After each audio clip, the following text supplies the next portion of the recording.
Vi skal tale om placering i venstresving, og der er jo mange forskellige kryds, og derfor er der også flere forskellige måder, man skal placere sig på, når man skal til venstre. Jeg vil gennemgå de mest traditionelle, og her der har vi et meget traditionelt kryds, hvor der er nogle svingbaner. Vi vil gerne til venstre, vi er den røde bil. Det første vi gør, det er, at vi finder vores svingbane, og den er her. Og så placerer vi os helt tæt på den inderste hvide linje. Det næste vi så gør, det er, at vi finder midten af krydset, og den er der. Det er vigtigt at finde midten, fordi vi må ikke komme længere frem end midten, fordi vi har også en venstresvingende fra modsatte side, som også skal kunne være her. Vi skal dele krydset med ham.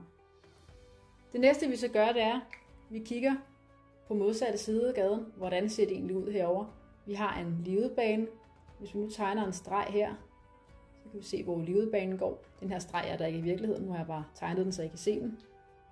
Vi må nemlig ikke komme længere til venstre end den her streg. Fordi hvis vi gør det, så ligger vi og blokerer krydset for dem, der skal lige ud. Så nu kan vi regne ud, at vi kan dreje ind på den her måde. Vi ligger med snudespidsen hen over mod livedbanen, uden at komme ind over den. Og vi har heller ikke forstyrret hans bane. Og han kan gøre fuldstændig det samme.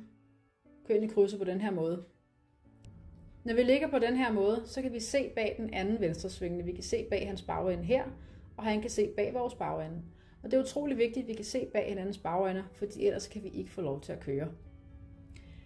Når vi så ligger og venter, så har vi sidste prioritet i krydset. Det vil sige, at alle modkørende skal være kørt. Også hvis der er nogen, der skal svinge til deres højre.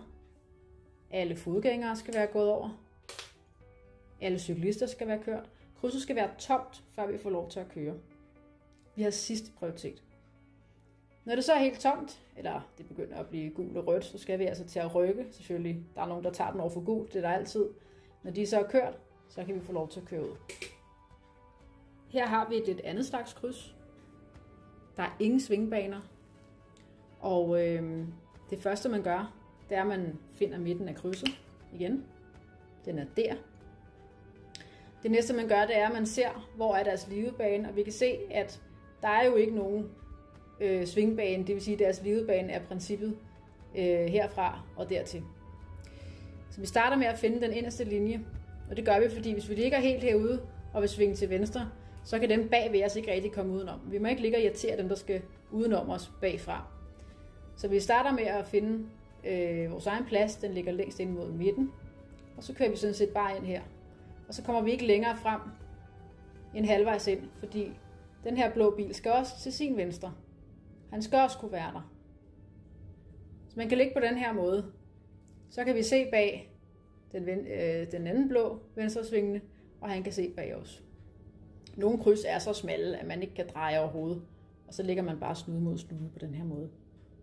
Men nu forstyrrer vi ikke nogen. Vi forstyrrer hverken den anden side, hverken dem, der kører lige ud, eller dem, der skal svinge til venstre. Igen, så skal man sørge for at være de sidste, der kører. Det vil sige, at alle modkørende skal være kørt, alle fodgængere skal være gået over, alle cyklister skal være kørt, osv. osv. Her der har vi igen et lidt andet slags venstresving. Og her der er heller ikke nogen svingbaner, der er kun livebaner. Men der er en lille rabat her. Det kan være en græsrabat, det kan også være nogle spærreflader. Og det gør, at vi kan komme ind og placere os på en skrå måde, selvom der ikke er nogen svingbaner. Og igen, vi starter med at finde ud af, hvor er midten. Den var der. Så kigger vi på, hvor er livebanen. Den er jo faktisk herover. Den starter jo faktisk her, kan man så sige. Den blå bil skal også svinge til venstre. Vi skal svinge til venstre. Vi følger den inderste kant. Og så kommer vi ind og lægger os på den her måde. Den blå bil gør det samme. Og vi kan lægge os skråt, selvom der ikke er nogen drejebaner, fordi der er de her græsrabatter. Så man starter med at kigge på, hvad er der på den anden side. Fint, der er en græsrabat. Livebanen er der. Godt. Så kan vi komme herind og ligge. Vi må ikke komme med snuden over livebanen. Vi skal blive herinde. På den her måde forstyrrer vi ikke nogen mennesker. Hverken biler, modkørende eller bagfrakommende.